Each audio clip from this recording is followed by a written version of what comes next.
Le Rambam, étude du jour, c'est faire un misvot, donc 4 Iyar 5785. Commandement positif numéro 153.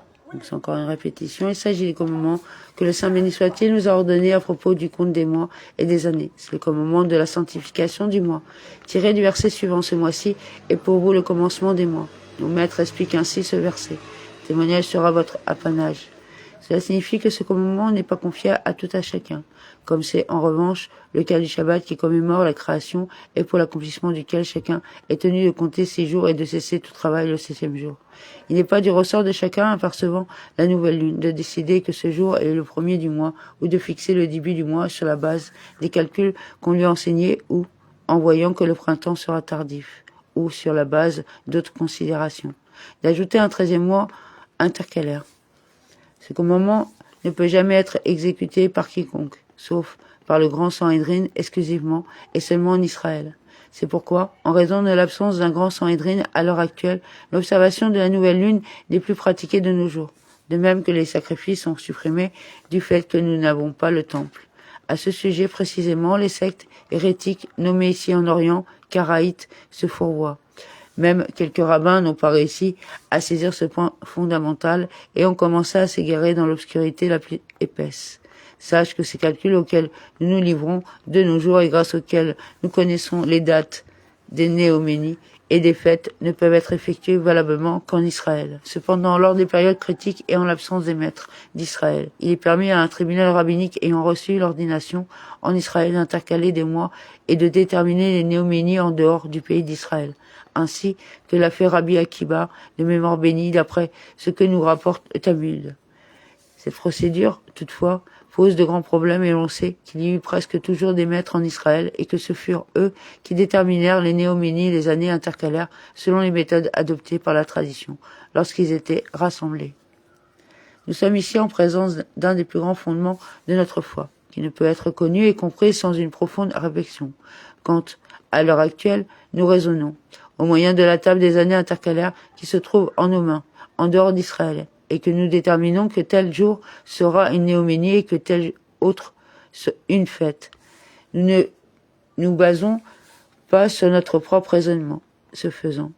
Au contraire, c'est grâce au fait que le tribunal rabbinique en Israël a fixé en son temps que tel jour serait celui de la néoménie ou d'une fête, que ce jour devient le premier jour du mois ou un jour de fête, que leur décision à l'époque a été basée sur des calculs ou sur l'observation de la nouvelle lune. C'est ainsi que l'a interprété notre tradition. Voici les sonalités de l'Éternel, vocation sainte, que vous proclamerez vous-même en leur saison. Ce verset signifie que je n'agrée aucune autre fête que celle proclamée par vous-même. En d'autres termes, les fêtes seront fixées d'après ce que les sages auront proclamé, même dans la méprise, même avec préméditation, même induit en erreur. Comme la tradition l'affirme de nos jours, nous nous faisons de calcul que pour savoir quel jour a été fixé par les habitants d'Israël, puisque c'est de cette manière que l'on fixe et établit le calendrier à notre époque et non par l'observation de la nouvelle lune. Nous nous référons aux décisions de ces derniers et non à nos calculs, qui ne sont que des confirmations de points déjà établis. Il faut bien se pénétrer de ce principe. J'ajouterai à cela encore une explication. Supposons par exemple que les habitants d'Israël aient disparu du pays, que Dieu nous en préserve d'une telle chose, puisque nous a promis qu'il n'effacerait ni ne déracinerait pas totalement les restes du peuple, et qu'il n'y ait plus de tribunal rabbinique là-bas, et qu'en dehors d'Israël, il n'existe aucun tribunal rabbinique ayant reçu son ordination en Israël. Dans ce cas, le calcul ne serait d'aucune utilité, car nous ne devons pas faire de calcul en dehors d'Israël pour déterminer les années intercalaires ou les néoménies, sauf dans les conditions précitées. Comme nous l'avons expliqué, ces notions que sort la doctrine et de Jérusalem la parole du Seigneur. Si une personne avertie analyse ce que le Talmud dit à ce sujet, elle comprendra que tout ce que nous avons expliqué est correct et indubitable. On trouve dans la Torah des allusions démontrant la base des principes sur lesquels nous fondons notre connaissance des néoménies et des années intercalaires. Voici l'un de ces passages, et tu observeras cette institution en son temps à chaque anniversaire. À ce sujet, nos maîtres ont dit, cela nous enseigne que l'on ne doit grossir l'année d'un mois intercalaire qu'au moment de l'année le plus rapproché de la saison. en question, c'est-à-dire au mois d'Adar précédant le mois de Nissan, mois de la fête de Pâques. Ils ont précisé en outre ce qui suit. D'où sait-on que la décision d'ajouter un mois supplémentaire ou de proclamer la néoménie n'est valable que si elle a été prise 2 jours. Du verset suivant, la Torah littéralement, de jour en jour. Quant au passage, il sera pour vous le premier des mois de l'année. Nos maîtres l'ont interprété ainsi. Ce sont les mois que tu comptes pour arriver au total d'une année, mais tu ne comptes pas les jours pour arriver au total d'une année. Ceci veut dire que l'intercalation doit être d'un mois entier. Il est également écrit un mois composé de jours. Nos maîtres commentent ces mots de la manière suivante. Ce sont les jours que tu comptes pour arriver au total d'un mois, mais tu ne comptes pas les heures pour arriver au total d'un mois. Ils ajoutent que le verset prend garde au mois de la germination. Et là, pour nous enseigner que dans notre calendrier, nous devons prendre en considération les saisons de l'année, de manière à conserver des années solaires. Toutes les dispositions relatives à ce commandement sont entièrement expliquées dans le premier chapitre du traité Sanhedrin, dans le traité Rosh Hashanah et aussi dans le traité Berakot.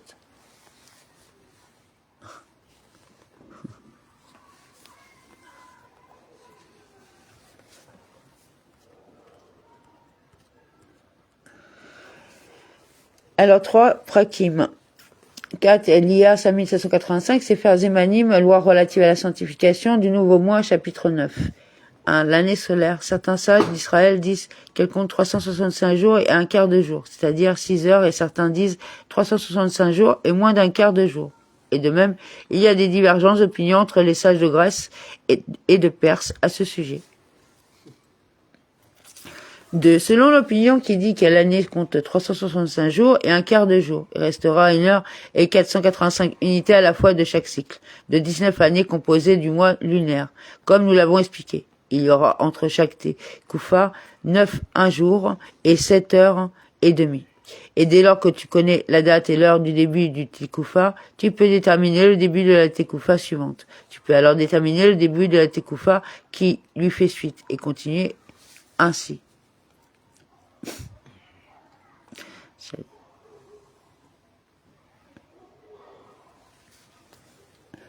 3. La Tekoufa de Nissan, le printemps, correspond à l'heure et l'unité à laquelle le soleil entre dans le début de la constellation du Lion.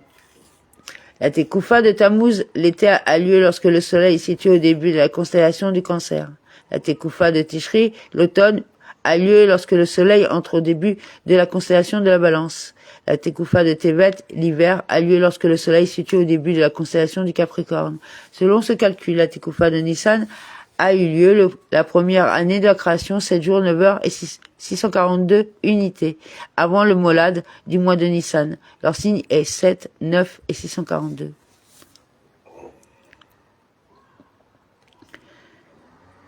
« 4. Le calcul des débuts des Tekoufot est le suivant. En premier lieu, il faut déterminer le nombre de cycles, de 19 ans, entre l'année de la création et le cycle de 19 ans en question. Ajoute pour chaque cycle 1 heure et 485 unités.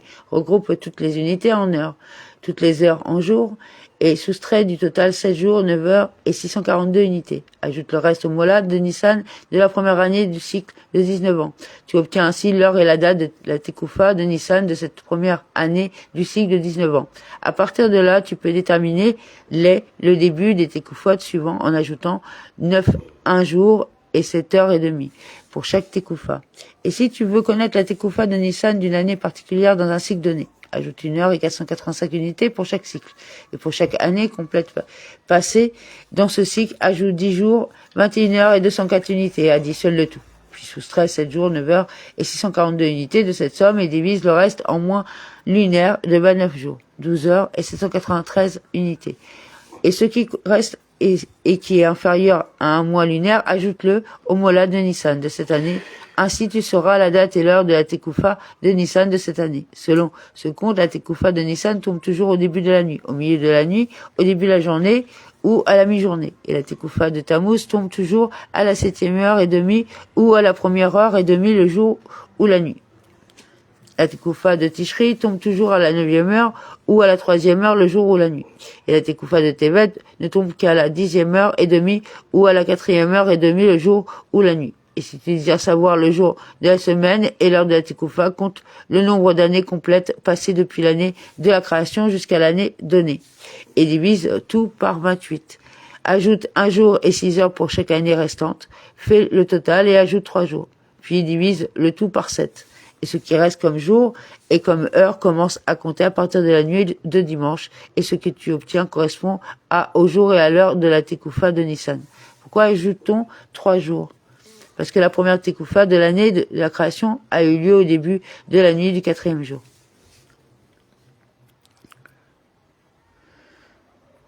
5. Comment cela s'applique-t-il? Si l'on veut connaître la Tekoufa de Nissan de l'année 4930, après la création, on divise 4930 par 28, il reste 1 an, ce qui correspond donc à 1 jour et 6 heures. Ajoute 3 jours, la Tekoufa de Nissan a donc lieu la nuit du jeudi à la 6e heure de la nuit.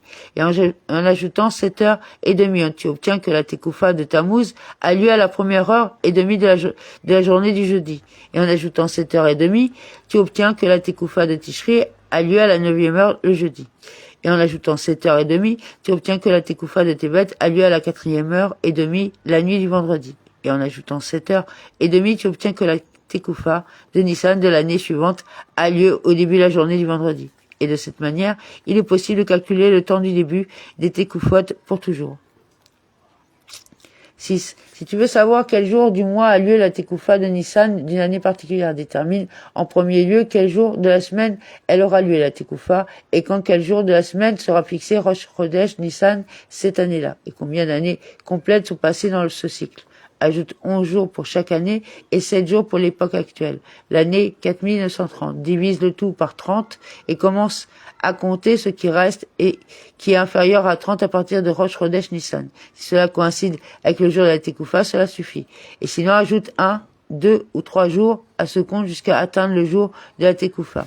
Et si l'année est embolismique, commence à compter à partir de Rosh Chodesh du second Hadar. Et la Tekoufa aura lieu le jour du mois qui est déterminé par ce calcul. 7. Comment cela s'applique-t-il? Si l'on veut savoir quel jour du mois tombe la Tekoufa de Nissan de l'année 4930, qui est la 9e année du 260e cycle de 19 ans, nous avons déjà déterminé que Rosh Chodesh Nissan aura lieu jeudi, et que la Tekoufa de Nissan aura lieu jeudi. Et puisque cette année est la 9e du cycle, les années entières seront au nombre de 8. En ajoutant 11 jours pour chaque année, tu obtiens 88 jours. Ajoute 7 jours, tu obtiens 95 jours. Divise le tout par 30, il reste 5 jours. En ajoutant 5 jours à Rosh Chodesh Nissan, qui tombe un jeudi, tu obtiens lundi. Or, nous savons que la Tekoufa n'a pas lieu lundi, mais jeudi. C'est pourquoi ajoute un jour après l'autre, jusqu'à atteindre le jeudi, qui est le jour de la Tekoufa. Il s'ensuit que la Tekoufa de Nissan, cette année, a lieu le 8e jour du mois de Nissan. Tu peux procéder de cette manière pour la date de la Tekoufa de chaque année. 8. Ce que nous avons dit, continue d'ajouter des jours jusqu'à atteindre le jour de la Tekoufa. Tu auras en fait besoin d'ajouter qu'un, 2 ou 3 jours. Et il est extrêmement rare que tu aies besoin d'ajouter 4 jours. Et si tu vois que tu as encore besoin d'ajouter un jour, c'est-à-dire 5 jours, sache que tu t'es trompé dans le compte déterminant la Tekoufa et que tu dois recommencer à compter minutieusement. Sefer Zemanim, loi relative à la sanctification du nouveau mois, chapitre 10. Selon l'opinion qui dit que l'année solaire dure moins de 365 jours et un quart de jour. Certains sages d'Israël disent que cette année dure exactement 365 jours, 5 heures, 997 unités et 48 instants. Un instant étant égal à 1,76 unités. Selon ce calcul, une année solaire compte 10 jours, 21 heures, 121 unités et 48 instants, de plus qu'une année lunaire. Leur signe est 10, 21, 121, 48. À la fin d'un cycle de 19 ans, il n'y a plus aucune différence entre les années solaires et lunaires. Plutôt, à la fin de chaque cycle de 19 ans, les années solaires correspondent exactement aux années lunaires ordinaires et embolismiques composant le cycle de 19 ans. Selon ce calcul, il y a entre chaque Tekoufa 9, 1 jour, 7 heures, 519 unités et 31 instants. Leur signe est 91, 7, 519, 31. Et en sachant quand tombe une Tekoufa, tu peux déterminer la date et l'heure de la Tekoufa qui suit en y ajoutant ce chiffre par la même méthode que celle que nous avons définie pour les calculs des Tekoufot d'une année selon l'opinion qui affirme qu'une année solaire compte 365 jours et un quart de jour. 3. Selon ce calcul, la Tekoufa de Nissan, la première année de la création, a eu lieu 9h et 642 unités avant le Molad de Nissan. Leur signe est 9, 642. Et cela, la Tekoufa de Nissan tombe toujours à la première année de chaque cycle de 19 ans, 9h et 642 unités avant le Molad de Nissan. 4. Quand tombe la Tekoufa de Nissan de la première année du cycle de 19 ans compte 91 jours, 7 heures, 519 unités et 31 instants pour chaque Tekoufa jusqu'à la fin du cycle de 19 ans. 5. Si tu veux savoir quand tombera la Tekoufa de Nissan selon ce calcul, sache en premier lieu le nombre d'années passées depuis le début du cycle. Ajoute pour chaque année le reste d'une année qui est 10, 21, 121, 48. Regroupe tous les instants en unités, les unités en heures et les heures en jours. Comme tu le sais pour les mois. Soustrait du total 9 heures et 642 unités, divise ce qui reste en mois lunaire. Ce qui reste qui est inférieur à un mois lunaire, ajoute-le au molad du mois de Nissan de l'année donnée. Et la Tekoufa de Nissan de cette année aura lieu au moment ainsi obtenu. 6. Il me semble les sages s'appuyaient sur ce compte pour la détermination des années embolismiques à l'époque où le Saint-Temple était présent. Ils instituaient des années embolismiques du fait du temps de la Tekoufa ou d'une autre nécessité. Je préférais ce compte au premier parce que ce compte est plus correct que le premier et ressemble plus à ce qui est expliqué en astronomie que le premier compte qui définit une année solaire comme 365 jours et un quart de jour. 7. Les deux calculs des Tekoufot que nous avons présentés sont appréciés et sont fondés sur la trajectoire moyenne du Soleil et non sur sa position réelle. Mais par rapport à la position réelle du Soleil, la Tekoufa de Nissan a lieu à peu près 2 jours avant les deux Tekoufot qui sont déterminés par ce calcul, aussi bien pour le décompte de celui qui considère une année comme 365 jours et un quart de jour, que pour le décompte de celui qui compte une année compte comme 365 jours et moins d'un quart de jour. C'est Fers et Manim, loi relative à la sanctification du nouveau mois, chapitre 11. 1. Étant donné que nous avons dit dans ces lois précédemment citées, à savoir que la cour rabbinique faisait des comptes précis et voyait si la nouvelle lune serait visible ou non, nous savons que quiconque a un esprit droit et un cœur qui aspire aux paroles de sagesse à approfondir les mystères désirera également connaître les méthodes de calcul utilisées pour déterminer si la lune sera visible une nuit donnée ou non. Celui-ci.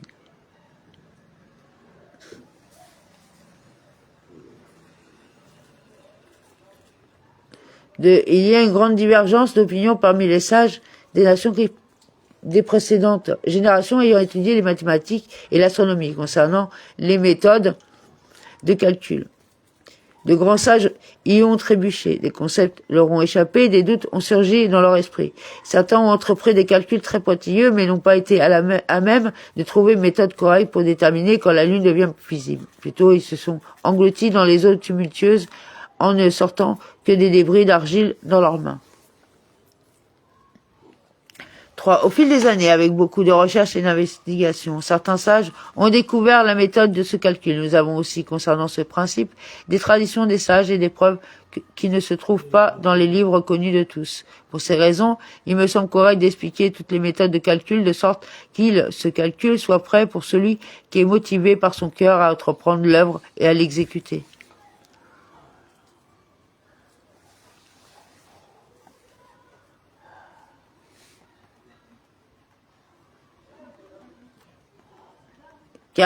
Il ne faut pas considérer ces calculs à la légère, du fait qu'ils ne sont pas nécessaires à l'époque actuelle, car ces calculs sont abstraits et profonds, c'est le mystère du calendrier, qui a été connu des grands sages seulement, et qui ne doit pas être enseigné à tout homme, mais à ceux qui sont ordonnés et intelligents. Par contre, le compte qui est utilisé actuellement, alors que la cour rabbinique ne fonde pas le calendrier sur le témoignage des témoins, même les enfants de l'école peuvent l'assimiler en 3 ou 4 jours.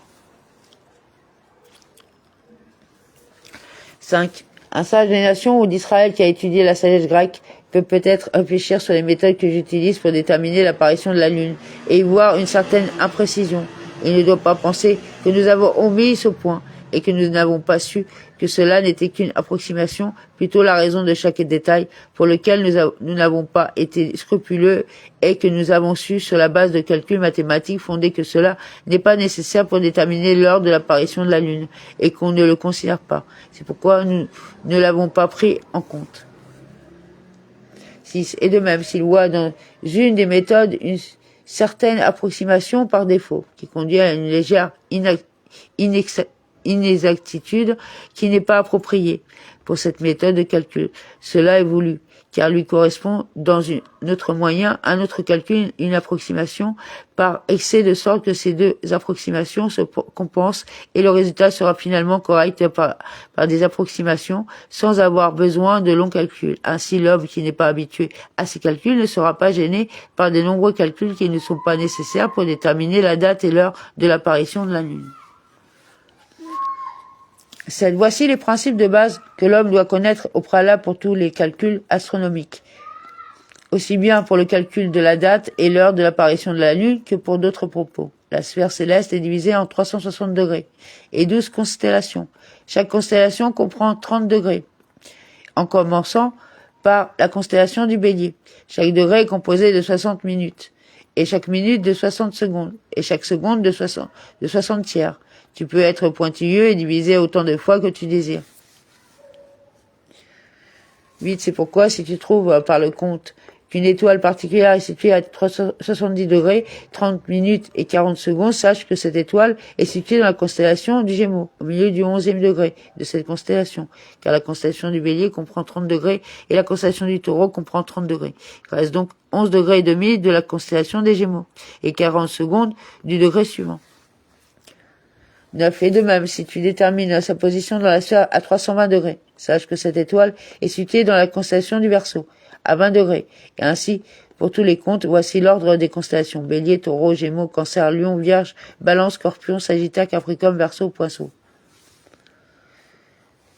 10. Dans tous ces calculs, quand tu ajoutes un reste à un autre, ou un compte à un autre, additionne ce qui est de la même unité, les secondes avec les secondes, les minutes avec les minutes, et les degrés avec les degrés. Et quand tu obtiens 60 secondes, ajoute une minute. Quand tu obtiens 60 minutes, ajoute un degré. Et quand tu additionnes les degrés, divise-les par 360 et le reste égal ou inférieur à 360. Et que si apporte dans le compte.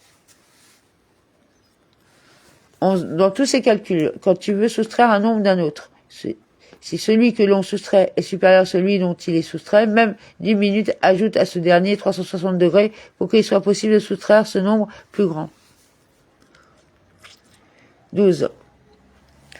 Comment cela s'applique-t-il? Si tu dois soustraire 200 degrés, 50 minutes et 40 secondes, leur signe 200 degrés, 50 minutes et 40 secondes. 200 degrés, 20 minutes et 30 secondes. Leur signe, c'est 100 degrés, 20 minutes et 30 secondes. Ajoute 360 aux 100 degrés. Cela fera 460 degrés. Et commence à soustraire les secondes ensemble. Tu dois soustraire 30 de 40, ce qui est impossible. Convertis une des 20 minutes en 60 secondes et ajoute cela aux 30 secondes. Cela fait 90 secondes. Soustrais-en 40 secondes. Il reste 50 secondes. Puis continue en soustrayant 50 minutes de 19. Puisque tu as converti une minute en 60 secondes, or, il est impossible de soustraire 50 de 19, convertis donc l'un des 460 degrés en 60 minutes et ajoute cela aux 19 minutes. Cela fait 79 minutes. Soustrait 50, il reste 29 minutes. Puis soustrait 200 degrés de 459, puisque tu as déjà converti un degré en 60 minutes. Il reste 259 degrés. Le signe de ce qui reste est donc 259 degrés, 29 minutes et 50 secondes. Toutes les autres soustractions doivent être réalisées en suivant une méthode similaire. 13. Le Soleil, la Lune, ainsi que les 16 autres étoiles se déplacent chacun sur leur orbite à une vitesse uniforme. Il n'y a pas de lourdeur ralentissement, ni de légèreté accélérateur. Plutôt, leur vitesse de rotation aujourd'hui est la même que celle d'hier, que celle de demain et que celle de chaque jour. Bien que l'orbite que chacune d'entre elles entoure la Terre ne s'y trouve pas au milieu.